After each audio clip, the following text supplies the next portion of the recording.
Friends, कैसे हैं सभी लोग। उम्मीद करते हैं सब अच्छे ही होंगे। चलिए, तो आज हम लोग बात करते हैं एक्टिव पैसिव। हम लोगों ने पार्ट फर्स्ट देखा, पार्ट 2 देखा, पार्ट 3 देखा। देखिए, आप लोगों को एक्टिव पैसिव अगर बहुत अच्छी तरीके से समझना है तो आप पहले की जितनी भी वीडियोस हैं जो हमारी पैसिव वॉइस के ऊपर बनाई गई हैं, उन सारी वीडियोस को एक बार आप ज़रूर देखें। ठीक है। पार्ट फर्स्ट में मैंने आपको टेंस से रिलेटेड बताया था। पार्ट सेकंड जो था उसमें हमने सारे पास्ट इंडेफिनिट टेंस के देखे थे। टेंस की पूरी वीडियोस कवर की थी एक्टिव पैसिव की। और इसके बाद पार्ट 3 जो मैंने आपको पढ़ाया था, पार्ट 3 में मॉडल वर्ब, पार्ट 4 में इम्परेटिव, और जो पार्ट 5 पढ़ाया था लास्ट वीडियो में, उसमें हम लोगों ने देखा था इन्फिनेटिव और जीरेंड के कैसे बनाए जाते हैं। ठीक है ना। अब इसके बाद हम लोग बात करते हैं नेक्स्ट जो मैं आप लोगों को बता रहा हूँ। आज मैं आपके सामने बहुत ही इंपॉर्टेंट क्वेश्चन लेके आया हूँ जो कि एक्टिव पैसिव आपको शायद बुक में देखने को ना मिले। ठीक है। और ये एग्जाम्स में पूछे गए हैं, तो हमें कैसे बनाना है पहले हम वो देखेंगे। देखिए, सबसे पहले लिखा है कि no one can do anything unless someone gives us accurate information. No one, मैंने आप लोगों को बताया था लास्ट वीडियो में कि no one, someone, somebody, everyone, everybody हमारा सब्जेक्ट होता है, तो इसे बाय द्वारा कनेक्ट नहीं करते। तो no one can do anything unless, अब देखिए कभी भी नो वन है और यहाँ एनीथिंग है, तो यदि मैं आप लोगों को बताता हूँ कि एनीथिंग प्लस नॉट जो होता है ये बराबर होता है किसके, नथिंग के। ठीक है। Anything plus not equal to nothing. तो no one can do anything, तो ये एनीथिंग हमारा ऑब्जेक्ट है, इसको आगे लाए तो हमने किस में बदल दिया, नथिंग में। हम नथिंग में क्यों बदला कि यहाँ नो वन है, समझ में आया। अगर यहाँ समथिंग होता तो हम इसे चेंज नहीं करते, क्योंकि समथिंग पॉजिटिव होता है, और फिर समथिंग होता तो यहाँ नो वन भी नहीं होता। ठीक है ना। तो अगर आपका यहाँ एनीथिंग है और कहीं भी यहाँ नॉट होता या यहाँ नो बने, तो इस एनीथिंग को हमने किस में चेंज किया, नथिंग में। नथिंग कैन का मैंने आप लोगों को बताया था, कैन का कैसे बनाते हैं, कैन वी, डू की थर्ड फॉर्म क्या हो गई, डन। तो नथिंग कैन वी डन। इसके बाद यहाँ लिखा है अनलेस, तो हमने लिखा अनलेस। अब लिखा है समवन गिव्स अस, तो अस को आगे लाए तो क्या हुआ, वी हो गया हमारा। ठीक है। प्रेजेंट इंडेफिनिट गिव्स, तो किस में जाएगा, इज एम आर में। गिव की थर्ड फॉर्म क्या हो गई, गिवन। ठीक। अब क्या है, एक्यूरेट इन्फॉर्मेशन, तो हमने लिख दिया एक्यूरेट इन्फॉर्मेशन। और बाय के द्वारा हम संबंध वगैरह को जोड़ते नहीं है। क्लियर हुआ, अच्छे समझे एक बार फिर से। No one can do anything, तो एनीथिंग को आगे लाए तो क्या हुआ, नथिंग, क्योंकि नो और एनीथिंग क्या होता है हमारा, नॉट। तो नथिंग, ठीक है, नो और एनीथिंग क्या होता है हमारा, नथिंग। तो नथिंग, कैन का कैन भी, डू की थर्ड फॉर्म डन। ठीक है। इसके बाद अनलेस, अब इसका पैसे बनाएंगे हम, तो अस को आगे लाए तो वी, प्रेजेंट इंडेफिनिट है तो आर, गिव की थर्ड फॉर्म क्या हो गई, गिवन, एक्यूरेट इन्फॉर्मेशन। इस तरीके से हमने इसको लिख दिया। ठीक है। सेकंड देखें, राम डिजायर्स, देखिए क्या लिखा हुआ है कि Ram desires his wife to respect his parents.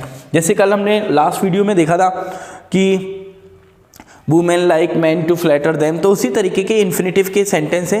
Ram desire his wife to respect his parents, मतलब क्या है, राम जो डिजायर रखता है कि उसकी पत्नी उनके माता पिता का क्या करे, सम्मान करे। तो हम कैसे बनाएंगे, राम डिजायर हिज वाइफ, तो राम डिजायर्स, ठीक है, मैंने आप लोगों को बताया था, Ram desires his wife, Ram अपनी पत्नी से क्या रखता है, राम डिजायर्स, राम क्या रखता है, अपनी पत्नी से इच्छा रखता है कि वो उसके माता पिता का सम्मान करे। तो राम डिजायर्स, अब यहाँ हमने लिखा है हिज पेरेंट्स, तो क्या लिखेंगे, Ram desires his parents to का क्या हो जाएगा, to be respected by his wife, इसको बाय लगा के पीछे लिख देंगे। जैसे अभी हमने लास्ट वीडियो में देखा था, क्या मैंने आप लोगों को यहाँ बताया था, जैसे कि women like man to flatter them. देखिए सेम वैसे बनाया है, राम डिजायर्स, तो यहाँ क्या है, वुमेन लाइक, तो हम कैसे बनाएंगे इसका, वुमेन लाइक, ठीक है, मैन को बाय द्वारा पीछे जोड़ते हैं, तो women like to be flattered. ठीक। और जो देम है इसको हटा देंगे क्योंकि वुमेन के लिए और बाय मैन, इस तरीके से हम इसको बनाएंगे। तो यहाँ पर लिखा है कि Ram desires his parents to be respected by his wife. Clear हुआ। नेक्स्ट वीडियो देखते हैं, नेक्स्ट क्वेश्चन देखते हैं। He recommended using the bullet proof car, तो he recommended using the bullet proof car, तो इसमें आप देखेंगे यूजिंग यहाँ पर जो दिया है वो क्या दिया हुआ है, हमारा जेरेंट दिया है, ठीक है ना। तो अब देखो ही रिकमेंड, कभी भी आपको रिकमेंड, सजेस्ट, इस तरीके के सेंटेंस आते हैं तो याद रखना इसमें हमें शुड का यूज करना है। किसका यूज करना है, शुड का। तो he recommended using the bullet proof car, उसने रिकमेंड किया कि हमें बुलेट प्रूफ कार का यूज करना चाहिए। तो क्या बनेगा, ही रिकमेंडेड दैट, ठीक है। क्या लिखाएंगे, ही रिकमेंडेड दैट, मतलब इस यूजिंग की जगह आपको क्या लगाना है, दैट। तो he recommended that the bullet proof car should be, और फिर यूज की थर्ड फॉर्म क्या हो जाएगी हमारी, यूज्ड। तो he recommended that the bullet proof car should be used. इसी तरीके से मैंने मान लीजिए आपको एक एग्जांपल लिखा कि he recommended using the Swift car, ठीक है। तो हम कैसे यूज करेंगे कि he recommended that the Swift car should be used, इस तरीके से हम इसको बना देंगे, ठीक है ना। उसने बोला he recommended using milk daily, तो हम कैसे बोलेंगे कि he recommended that milk should be used daily. तो इस तरीके से आपको इसको बनाना है, ठीक है। अगला दिया है I remember them taking me to library. अब देखिए यहाँ पे लिखा है I remember them taking me to the library, ठीक है। तो अब ये जो है हमारा I remember them taking me to library, तो मैंने उन्हें याद दिलाया क्या, मुझे लाइब्रेरी ले जाने के लिए। तो ध्यान रखना ये इस तरीके का जो आता है ये क्या हो गया हमारा जीरेंट। तो कैसे बनाएंगे, आई रिमेंबर, ठीक है, इस देम को हटा देंगे। आई रिमेंबर टेकिंग क्या क्या बनेगा, बीइंग टेकन। तो I remember being taken to library, I remember being taken, इसको किस में चेंज किया, being taken to library. Me को क्यों हटा दिया हमने, मी को इसलिए हटाया क्योंकि यहाँ पे कौन है, आई। तो आई रिमेंबर हो गया, टेकिंग का क्या हो गया, being taken to library. Me को इसलिए हटा दिया, मी क्योंकि आई के लिए आया था, और देम, बाय देम को हम लिखें या ना लिखें कोई ज़रूरत नहीं है। I remember being taken to library, by them लिख भी सकते हो आप और नहीं भी लिख सकते हो, डिपेंड करता है ऑप्शन के ऊपर, ठीक है ना, क्योंकि दे और वी को जनरली बाय द्वारा नहीं जोड़ा जाता है, ठीक है ना। और अगर आपको लिखा है यहाँ पर वाई द्वारा कनेक्ट है तो ठीक है, नहीं लिखा तो कोई बात नहीं। नेक्स्ट आगे देखते हैं हम लोग, अगला लिखा है हनी टेस्ट स्वीट। अब देखिए ये जो है एडजेक्टिव पर डिपेंड करते हैं कुछ सेंटेंसेस, ठीक है, जो बेस्ड ऑन एडजेक्टिव है हम उनको देखते हैं, ठीक है। चलिए देखिए जरा, लिखा है कि हनी टेस्ट स्वीट्स, ठीक। यहां से मैं साफ करता हूं इसको। देखिए आप इसको समझने के लिए एक वीडियो को पॉज करके बार बार देखें और इसको नोट भी कर सकते हैं, ठीक है। जिससे मैं आपको प्रैक्टिस शीट पेपर लगवाऊंगा तो आपको कोई भी, आप खुद प्रैक्टिस करें, ठीक। और देखिए अगर इसमें कहीं भी आपको प्रॉब्लम आती है तो मेरे को आप लोग बताइएगा, ठीक है। चलिए देखिए अब हम लोग बात करते हैं, जैसे लिखा है हनी टेस्ट स्वीट। तो हनी टेस्ट स्वीट, ये स्वीट क्या है हमारा, एडजेक्टिव है, हनी टेस्ट स्वीट, ठीक। तो अगर हमें इनका देखिए टेस्ट वगैरह जो वर्ब होती है इनके बाद हमेशा ना एडजेक्टिव यूज़ करते हैं, एडवर्ब का यूज़ नहीं करते। तो हनी टेस्ट स्वीट, ठीक। अब ये लिखा हुआ है आपको, तो इनके हम पैसिव कैसे बनाएंगे, देखिए हनी टेस्ट स्वीट। तो honey is sweet when it is tasted. जैसे मैंने लिखा है यहाँ पे हनी, मैं आपको एक बार समझाता हूँ, हनी टेस्ट स्वीट, ठीक है, ये लिखा हुआ है हमको, ठीक है ना, हनी टेस्ट स्वीट। अब आपको क्या करना है, सबसे पहले जो सब्जेक्ट है उसको लिखना है हनी। यहाँ टेंस कौन है, प्रेजेंट इंडेफिनिट, तो क्या लिखेंगे, हनी इज स्वीट, ठीक है, इसको हटा दिया हमने, हनी ये प्रेजेंट इंडेफिनिट है, इज स्वीट। फिर क्या लिखेंगे, व्हेन, और जब यहाँ सिंगुलर सब्जेक्ट है तो क्या लिखेंगे, इट इज, और टेस्ट की थर्ड फॉर्म क्या होगी हमारी, टेस्टेड, ठीक है। तो क्या लिखा, Honey is sweet when it is tested. समझ में आया, ठीक है। अब मान लीजिए यही होता है, जैसे लिखा है कि दीज ऑरेंज टेस्ट सार का मतलब क्या होता है, खट्टे। इन ऑरेंज का जो टेस्ट है वो कैसा है, खट्टा है। अब हमें इसका पैसिव बनाना है, ठीक है।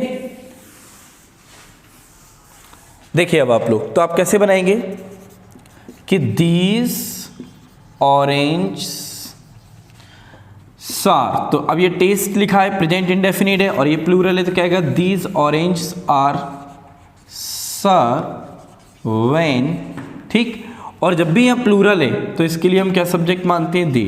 तो these orange are sour when they are tested.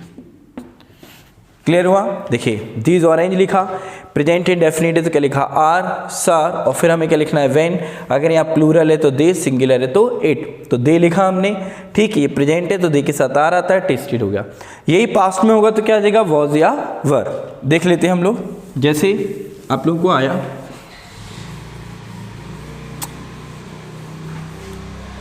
देखिए अब लिखा है आप लोगों को,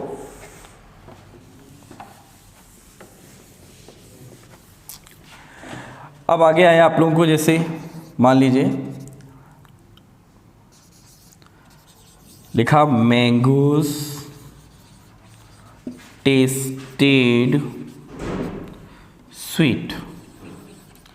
अब ये क्या दिया हुआ है, हमारा पास्ट दिया है, तो हम कैसे बनाएंगे इसको, मैंगोज वर स्वीट, ठीक है। Mangoes were sweet when they were tested, ठीक। तो वर क्यों आया, क्योंकि ये टेस्टेड था, सेकेंड फॉर्म थी, इसलिए हमने इसमें किसका यूज किया, वर का यूज किया, ठीक है ना, ठीक। अब इसी तरह आया अगला क्वेश्चन, जैसे द बिस्किट, ठीक है, the biscuits eat short, the biscuit eat short and crisp. अब ये क्वेश्चन दिया हुआ है आपको, तो कैसे बनाएंगे, द बिस्किट्स, अब देखिए ईट ये फर्स्ट फॉर्म है, तो द बिस्किट्स आर कैसे हैं, शॉर्ट एंड क्रिस्प। क्रिस्प का मतलब क्या होता है, कुरकुरी, ठीक है ना। तो the biscuits are short and crisp when, अब यहाँ बिस्किट से प्लूरल है तो क्या आएगा, दे, व्हेन दे, ठीक। और ये प्रेजेंट इंडेफिनिट है तो व्हेन दे आर, ईट की थर्ड फॉर्म क्या हो जाएगी हमारी, ईटन। तो इस तरीके से आपने इसको देखा, ठीक है। अब देखिए मैं कुछ और एग्जांपल्स आप लोगों को कराता हूँ, ठीक है, इसी से रिलेटेड। देखिए हम 3-4 एग्जांपल और देखते हैं, तो आज ये हमारा पैसिव खत्म हो जाएगा, ठीक है ना।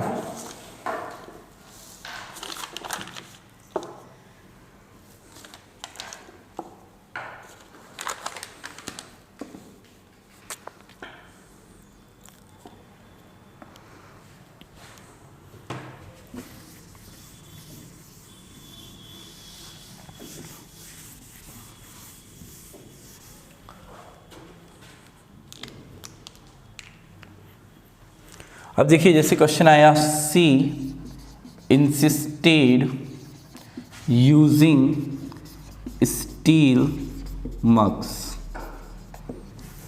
ठीक। तो मैंने अभी आप लोगों को बताया था इंसिस्टेड, रिकमेंड, सजेस्टेड, इस तरीके के अगर हमारे सेंटेंसेस आते हैं तो हम कैसे बनाएंगे। देखिए शी इंसिस्टेड दैट, ठीक, स्टील मग्स, ठीक है, steel mugs should be used. कैसे बनाएंगे, she insisted that steel mugs should be used. तो आप याद रखना कि कभी भी आपको रिकमेंड, सजेस्टेड, प्रपोज्ड, इंसिस्ट, ठीक है, इस तरीके के अगर आपको कभी भी वर्ड आते हैं, ठीक, एडवाइस, इस तरीके के वर्ड आते हैं, ठीक। और इसके बाद आपको यदि जीरेंड दिया होता है, क्या दिया रहता है, जीरेंड, तो इस तरीके के सेंटेंस को आप कैसे बनाएंगे, इस तरीके से आपको इनको बनाना है, ठीक है। अब देखिए लास्ट हम लोग देखते हैं कि यदि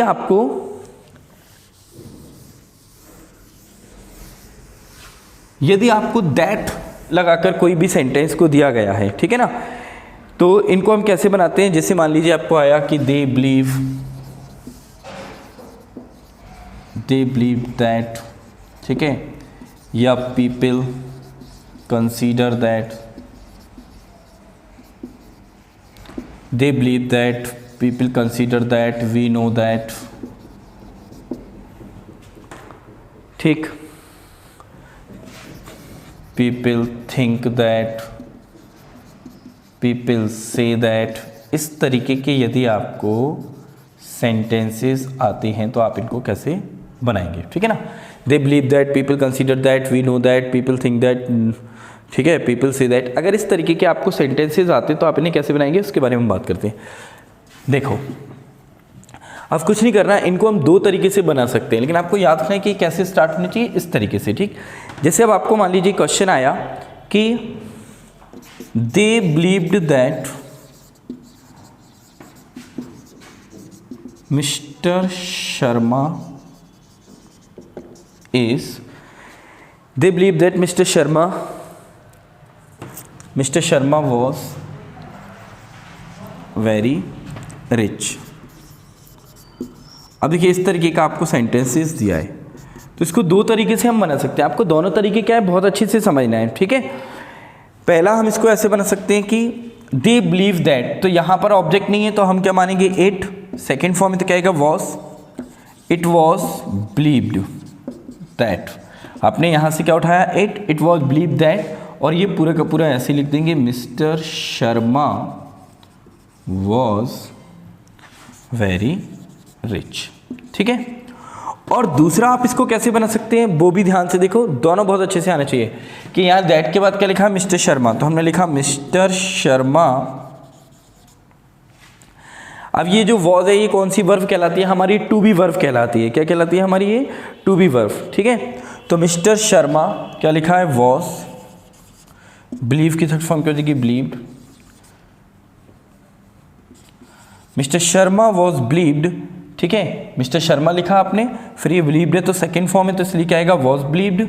और यहाँ पर जो वॉज है इसको हम क्या मानते हैं टू बी वर्ब, तो क्या आ जाएगा टू बी रिच। मतलब is, am, are, was, were, will be, shall be, ये सारी टू बी वर्ब कहलाते हैं। तो इनके प्लेस पे आपको क्या लिखना है टू बी। तो once again they believe that Mister Sharma was very rich, तो कैसे बनाया मिस्टर शर्मा को आगे लाए, बिलीव्ड है तो वॉज बिलीव्ड लिखा हमने, ठीक है। इसको हटा दिया, वॉज क्या होती है टू बी वर्ब, तो टू बी लिखा और क्या लिखा टू बी वेरी रिच, ठीक है, sorry to be very rich, ठीक है। सभी को समझ में आया। एक दो एग्जांपल्स और देखते हैं इसी से रिलेटेड, ठीक है।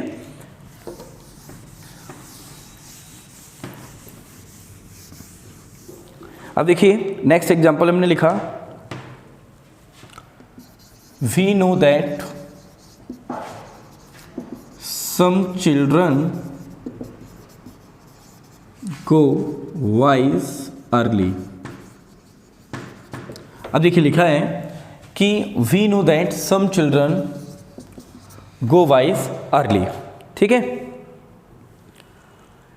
अब हम इसको एक तो इस तरीके से बना सकते हैं कि we know that है तो यहां हमने क्या लिखा it is, नो की थर्ड फॉर्म क्या होती है known, it is known that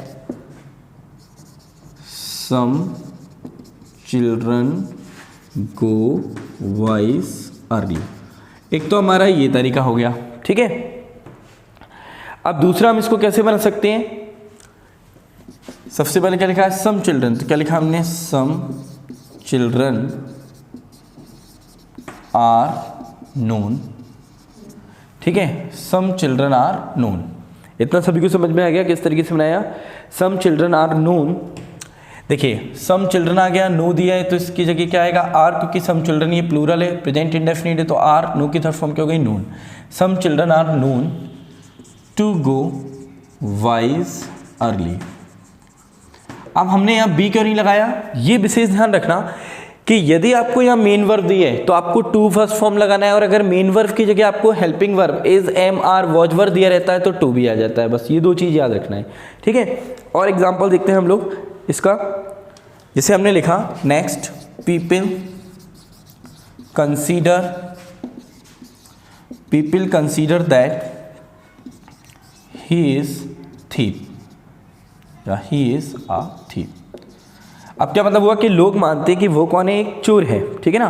people consider that he is a thief, तो कैसे बनाएंगे इसको, एक तो यही बनाएंगे कि इट इज कंसीडर्ड दैट, ये तो आप लोग बना ही लेंगे, इट लगाया, it is considered that he is a thief. मैं दूसरे तरीका बता रहा हूँ, क्या लिखा है ही, तो ही इज, कंसीडर की थर्ड फॉर्म क्या होगी हमारी, कंसीडर्ड, तो ही इज कंसीडर्ड, इसकी जगह क्या लिखना है हमें, टू बी आ थीफ। अब देखिए अगर यहाँ आपको मेन वर्ब आती है तो आपको टू गो लिखना है, और अगर मेन वर्ब की जगह is, am are, was were, helping verb आती है तो आपको टू बी लिखना है। ये दो चीज़ आपको याद रखना है, ठीक है। तो सभी को समझ में आ गया, इस तरीके से हमारा ये क्वेश्चन बन गया, ठीक है। एक और आया था, जैसे लिखा है थैंक गॉड, ठीक। अब मान लीजिए इसका पैसे बनाना है थैंक गॉड का, ठीक। तो इसका हम जो पैसे बनाएंगे थैंक गॉड का, वो कैसे बनाएंगे, गॉड बी थैंक्ड। कैसे लिखना है, हमने गॉड लिखा है और बी लिखना है और थैंक, ठीक है। तो ये कुछ एडिशनल क्वेश्चन है, ऐसे के ऐसे ही आपको सेंटेंस एग्जाम में आते हैं और इनको इस तरीके से बनाना है। तो ये आज हमारे एक्टिव पैसिव जो थे वो पूरी तरह कंप्लीट हो चुके हैं। इसके बाद आप लोगों को प्रैक्टिस सेट पेपर लगाना है, ठीक है। प्रैक्टिस सेट पेपर के लिए मैं आप लोगों को बता देता हूँ एक बार फिर से।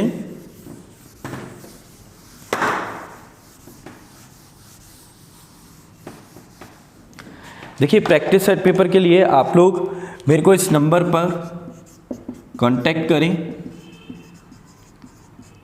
9713944805।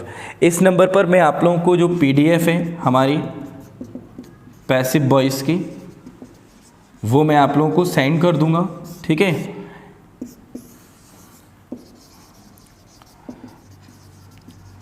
तो इस पे आप मेरे को,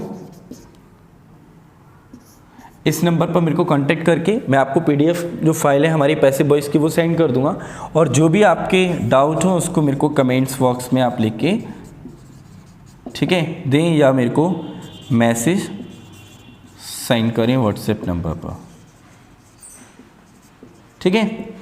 तो ये मैंने आप लोगों को इसलिए बताया, बार बार मैं आप लोगों को बोल रहा हूँ कि जो भी डाउट हो तभी हमारे क्लियर हो पाएंगे जब आप कमेंट्स बॉक्स में मेरे को भेजेंगे जो भी डाउट है, या मेरे को इस नंबर पे कांटेक्ट करके आप लोग बता सकते हैं, ठीक है।